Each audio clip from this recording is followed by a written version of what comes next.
Olá, estamos iniciando o programa Realidade, Direitos Humanos e Cidadania, seu espaço privilegiado de críticas e debates sobre grandes temas sociais. Hoje a gente conversa sobre o tema do cuidar do cuidador.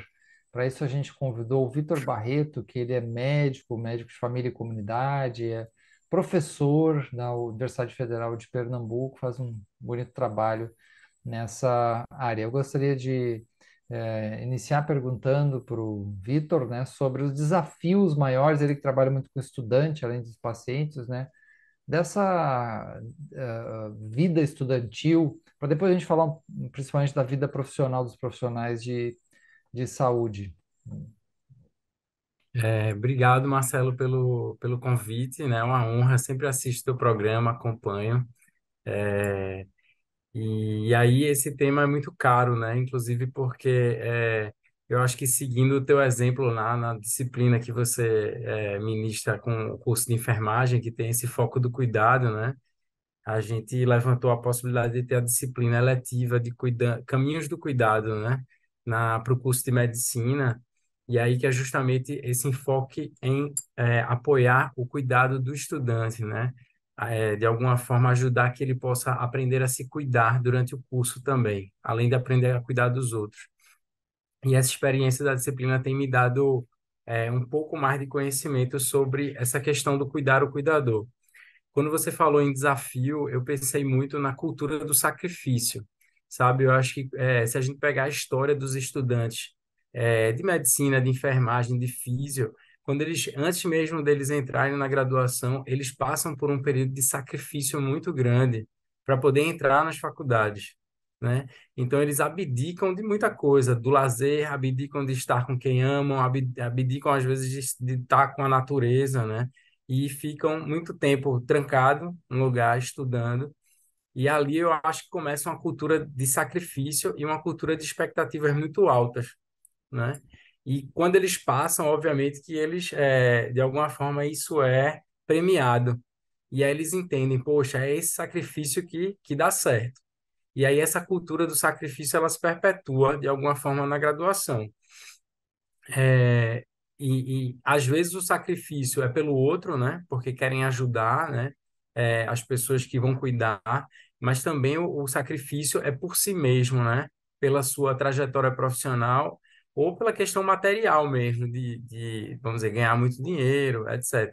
Mas essa dimensão do sacrifício de si, da própria vida e da qualidade de vida é algo que se perpetua, inclusive, para a vida profissional.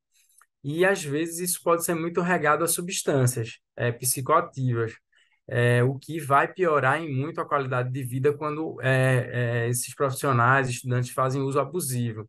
Então, muitas vezes isso começa com o café. Então, tomar muito café à noite para poder se manter acordado. Na minha época era café, né? Hoje em dia, agora as pessoas estão usando muito energético, né?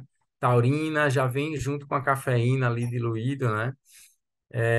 E aí, eventualmente, as pessoas vão usar outras drogas, né? Muitas vezes eu via relatos dos estudantes usando propanolol para deixar de tremer numa apresentação e por aí vai. Depois eles vão entrando no clonazepam, diazepam para aproveitar o tempo de dormida e dormir rápido.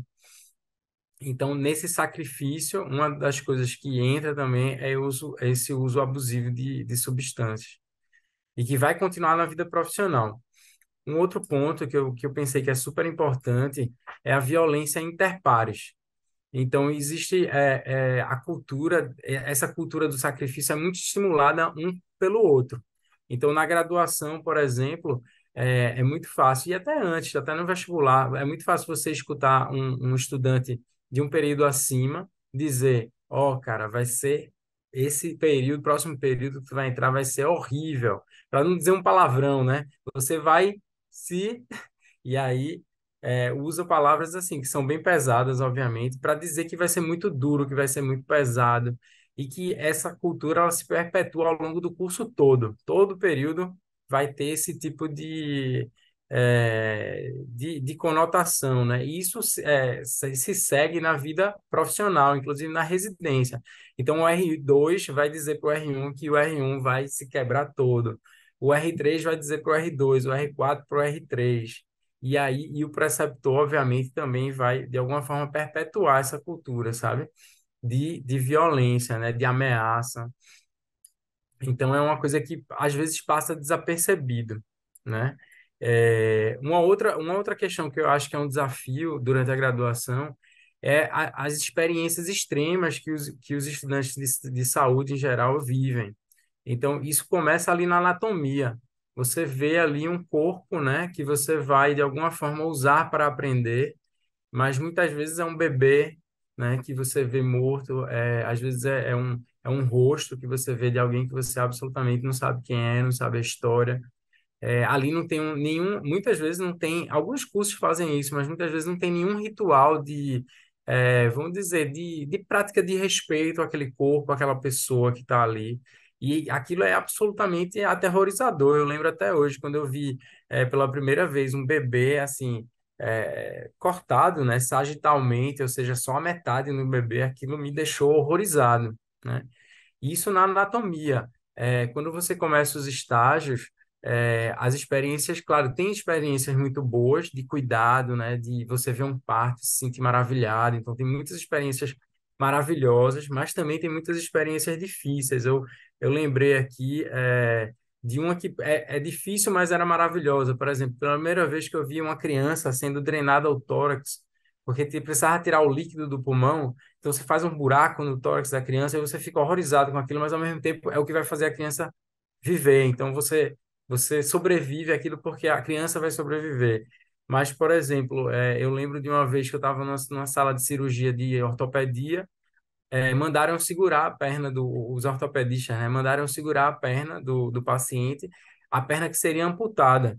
E eu não sabia que a perna ia ser amputada. E eu fiquei lá segurando um tempão a perna, quando de repente eles disseram, pode jogar aí no balde. Aí eu, como assim, jogar no balde a perna? Então aquilo ali foi assustador, sabe, para mim. Então, tem várias experiências que você vive, inclusive, obviamente, às vezes com a precariedade do SUS, né? Claro que o SUS é super importante para a saúde da população brasileira, mas tem suas precariedades, e essas experiências, às vezes, de precariedade também são muito duras. E são experiências que muitas vezes não são elaboradas, a gente não tem o espaço para sentar com alguém e conversar. Poxa, eu vivi isso, eu vi aquilo outro. E aí, aos poucos, isso vai te desumanizando, sabe? Você vai ficando um pouco calejado, você vai tendo que criar uma couraça mesmo para poder se defender dessas experiências. Então, eu acho que isso é vamos dizer, um desafio muito grande para os estudantes e profissionais. Você sobreviver à graduação e à vida profissional do ponto de vista humano é muito difícil, sem ter um lugar para elaborar. Certo, Vitor. Então, nesse sentido, a importância do cuidar do cuidador, né? Você falou aí coisas importantes, eu até me lembrei do conceito que às vezes a gente trabalha do trauma vicariante, vinculante, né? Que você vê o outro sendo o sofrimento do outro, como o tempo inteiro, como aquilo também te atinge. Então, como que entra aí essa ideia da importância do cuidar do cuidador, né? Que ele está lá e será que ele se olha, é visto?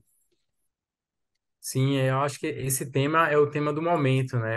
E, obviamente, a pandemia acho que exaltou isso, porque fomos ao extremo, né? Vamos dizer, física e mentalmente, dos profissionais, inclusive. E tem um médico de família português, o José Augusto, que ele cunhou o termo prevenção quinquenária. Tem a prevenção primária, né? Que é você evitar o adoecimento, a prevenção secundária e terciária, que é evitar que a doença, se já estabelecida, piore.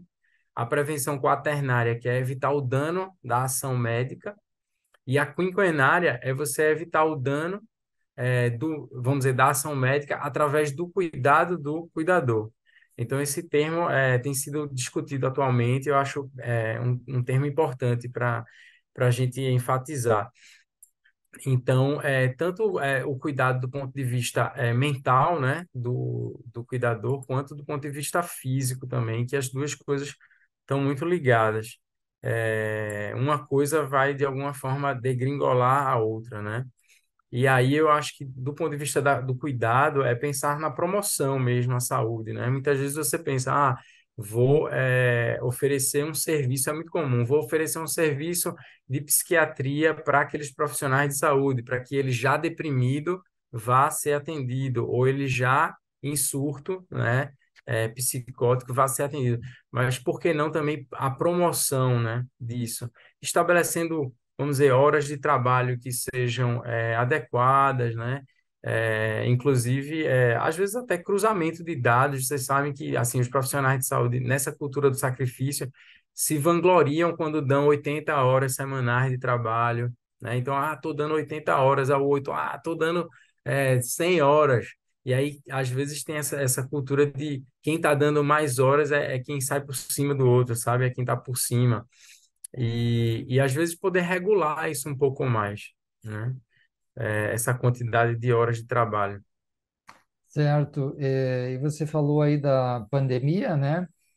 Como é que você viu assim esse contexto da pandemia, a atuação dos profissionais, aí a importância, né, desses profissionais nesse contexto que foi tão difícil, diante de um governo, né, extremamente negacionista, né, que fez um estrago no país que está vendo cada vez mais, continua vindo à tona, e essa memória a gente não pode deixar esquecer, né, para não repetir esse problema. Como é que você viu isso? Como é que esses profissionais muitas vezes se sentiram diante, né, dessa postura também governamental, esse abandono?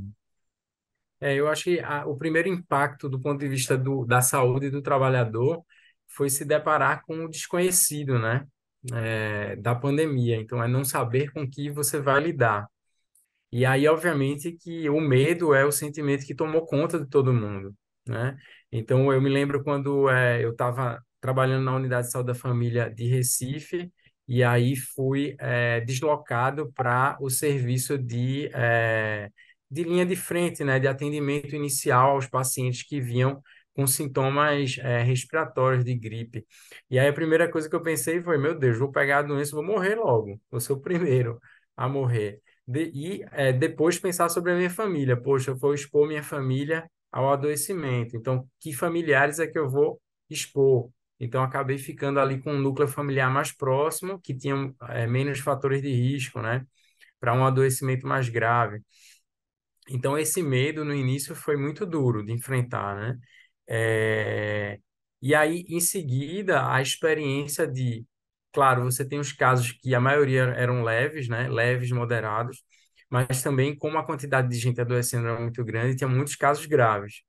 E aí, a experiência de você, por exemplo, na unidade que eu estava, que era a unidade de referência da Prefeitura do Recife, a gente estabilizava o quadro grave, né? Ou seja, colocava ali o oxigênio, dava as medicações iniciais para que aquele paciente possa tolerar a ida até um hospital ou a ida até a UTI. E muitas vezes a gente encaminhava esse paciente sem saber se ele ia conseguir a vaga da UTI, da enfermaria, e isso era absolutamente atormentador, né? Às vezes, minha sensação era de estar mandando a pessoa para o inferno ou para a morte, né? Então, isso é muito destrutivo emocionalmente, né? E eu acho que a postura presidencial, a postura do governo, né, foram posturas que geraram muita ambiguidade nas pessoas, né? Então as pessoas, se já estavam confusas por desconhecer a doença, eram oferecidas algum nível de certeza do tipo, é só uma gripezinha ou você pode tratar ela com esses medicamentos e as pessoas chegavam pedindo esses medicamentos quando eles não tinham evidência científica nenhuma de que aquilo funcionasse. Então, não só gerou uma confusão na população, mas gerou uma confusão também nos profissionais, que muitos, diante da falta de informação e da dificuldade de lidar com o desconhecido, acabavam aceitando algumas verdades fáceis, né, de alguma forma digerir. E ficava aquele clima de confusão mesmo, né? Confusão. Certo, Vitor. Então vamos fazer um pequeno intervalo, já voltamos a esse tema, né, do cuidar do cuidador aí com Vitor Barreto, que é médico de família e comunidade, professor também da UFPE. Voltamos já já.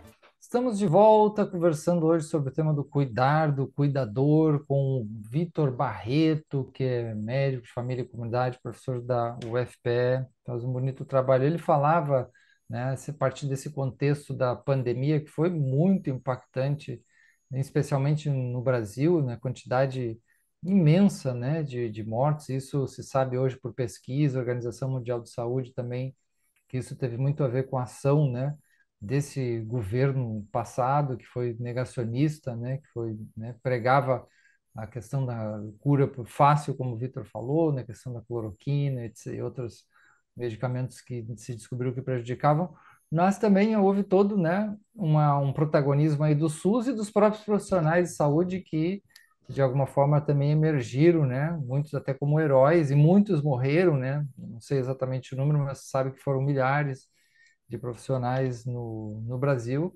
E aí, mais uma vez, a importância, então, de olhar e cuidar e valorizar esses profissionais. Aí eu passo a palavra novamente para o Dr. Vitor, para ele continuar a sua questão. Ele, né, teve várias experiências aí nesse contexto também da pandemia.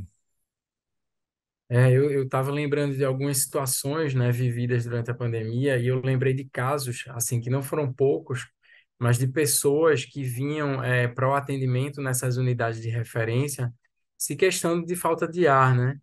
E muitas vezes eles não tinham outros sintomas, de gripe. E aí você via que a pessoa, assim, não necessariamente estava com Covid, mas que estava com uma experiência de sofrimento. E aí, aos poucos, eu tentava ajudar aquelas pessoas a entenderem o que estava sufocando. E muitas vezes a experiência de sufocamento estava relacionada à quantidade de perdas, né, de mortes que você estava vendo, o impacto das informações que você estava assistindo. Mesmo que você não tivesse perdido alguém próximo, a quantidade de pessoas morrendo tinha um impacto muito forte. E era isso que sufocava muitas pessoas, né, que vinham assim com essa experiência de falta de ar.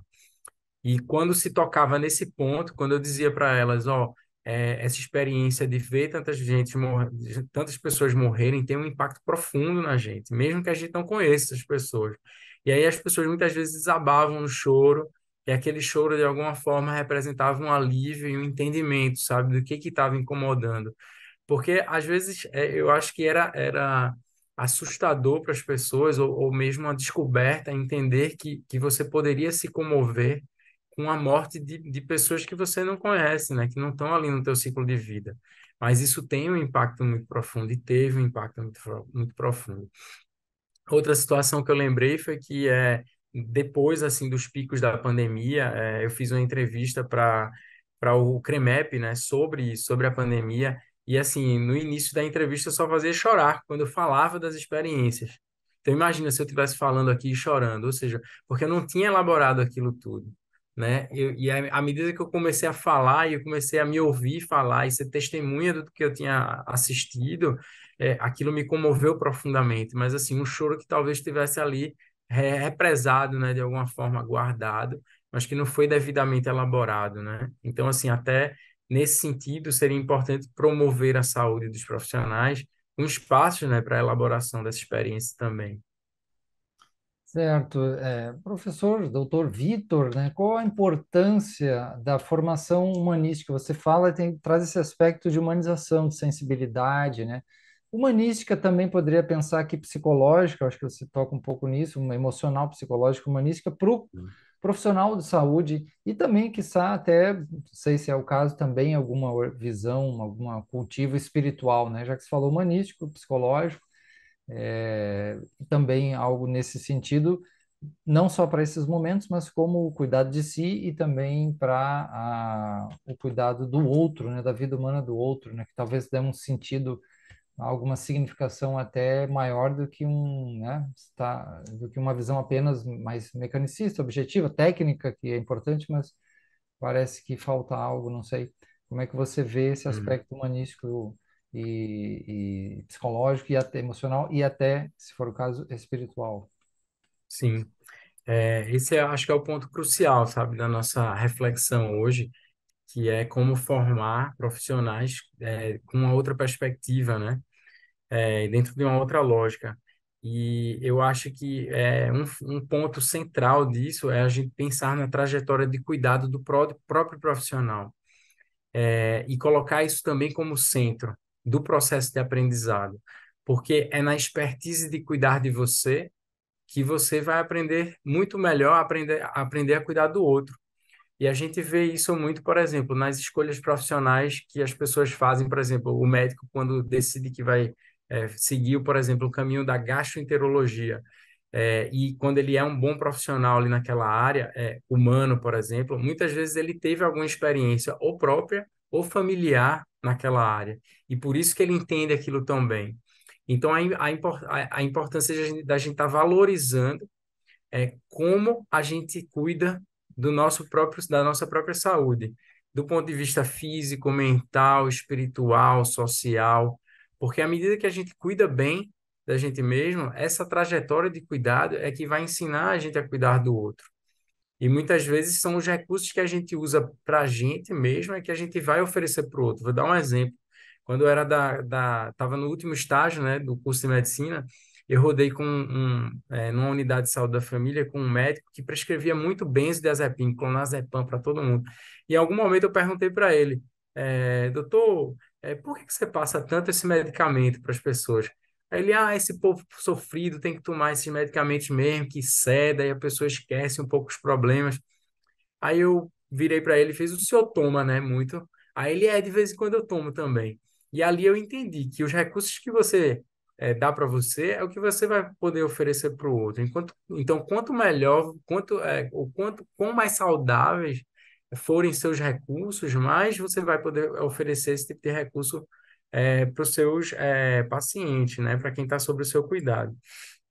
E aí um ponto crucial que você falou aí nesse caminho, né, de uma formação mais humana, é poder perceber que ainda o curso médico e os cursos de saúde ainda são muito técnicos, né?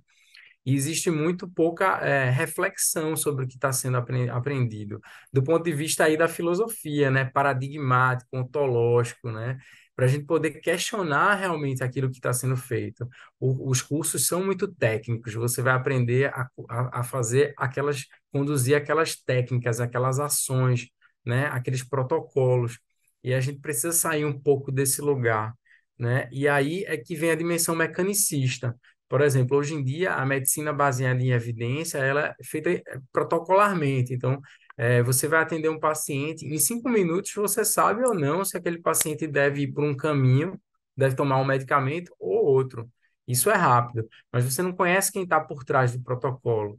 E aí é a dimensão de você encontrar o equilíbrio entre o protocolo, que está baseado na ciência, mas também singularizar aquela ação para uma pessoa que é diferente de todas as outras, que mora num contexto diferente, que tem uma personalidade diferente, que tem uma religião diferente, que vai aceitar algumas coisas e não outras, né?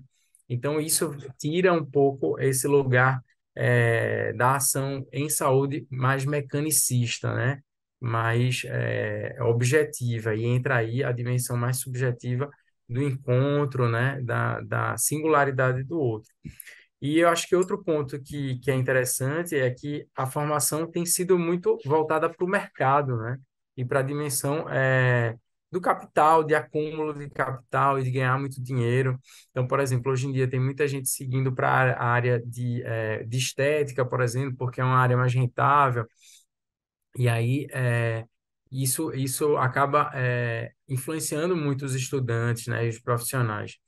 E nesse sentido, para mim, o que de alguma forma resolve esse dilema é a gente fortalecer uma saúde pública, né? Para que as pessoas possam ter o máximo de acesso à saúde sem ter que colocar um dinheiro ali, porque no momento que envolve dinheiro, aquilo muda completamente a lógica do cuidado. Né? O cuidado passa a não ser central, e o que vai ser central vai ser uma relação de cliente, né? De venda e de compra. e que essa lógica, quando colocada para a saúde, para o cuidado, ela perverte o cuidado completamente. Então, quanto mais a gente lutar por uma saúde pública, um máximo de recursos possível, eu acho que menos a gente vai viver a influência do mercado sobre a saúde das pessoas. Você falando isso me veio muito também a importância, né, desses os profissionais que conhecem ou praticam, né, os próprios profissionais de saúde e aplicam algo das PICs, né, que é um reino muito grande, as práticas integrativas e complementares em saúde, né, que tem tantas práticas bonitas e que considera muito essa questão também mental, emocional, psicológica, né, e traz outras tradições também de saúde orientais ou antigas, né. Esse talvez um ponto bem importante, que a gente poderia falar em outro momento, mas temos aí mais aí só dois minutos. Eu gostaria de passar a palavra para você falar um pouco sobre os seus sonhos, né? O que que você gostaria de ver nessa área do cuidado do cuidador, as suas perspectivas, né? O que que você vislumbra aí também de construção ou projetos também que você gostaria de ver realizado. Legal, Marcelo.